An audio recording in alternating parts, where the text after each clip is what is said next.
سنگین خانه ما پس خو دا دریمه را روانه ده او ما ویل چې داسې وړوکی خیرات به وکړمه خلک به وزرکمه ځکه د ډېر وس نه لرمه. دا څه وایې ده وتره بچیه زما تره خو دومره وړوکی سړی نه و چې ته به یې دومره په وړې خبره باندې دا خیرات ختمې وړوکی غوندې خیرات به وکړمه. مه خفه کېږه تره بچیه دا تره زوی د لاس ژوندی دی ما یې غم کړی دی هر څه نه ته خلاص اوسې. ښه هو په رښتیا چې ته ډېر ښه سړی یې ښه د تره بچیه ډېر ښه سړی.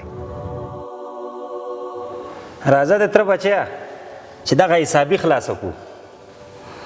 حسابي؟ او د چی شي حسابي؟ ما خو د ټولو حسابي خلاصه کړې وه ما باندې خو د چا پیسې نه دي پاتې. هاي تره بچیه هسې د حسابي خلاصه کړې هغه د غوایي پیسې به څوک لنډوي چې مونږ غوایي حلال کړی. د کوم غوایي؟ هغه ستا له طرفه نه و. و تره بچیه ته لیونی غوایي خو زما و خو پیسې به یې ته لنډې. نو تا ته چا ویل چې غوایه حلاله وه؟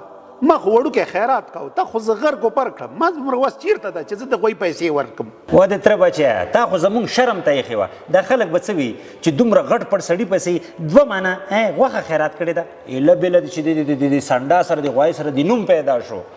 زه په داسې نوم څه وکړم چې زما بیړی غر کوپر کړه.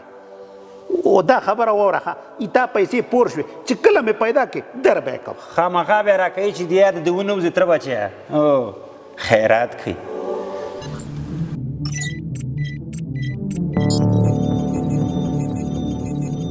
پولیس د ټولنې خدمتګار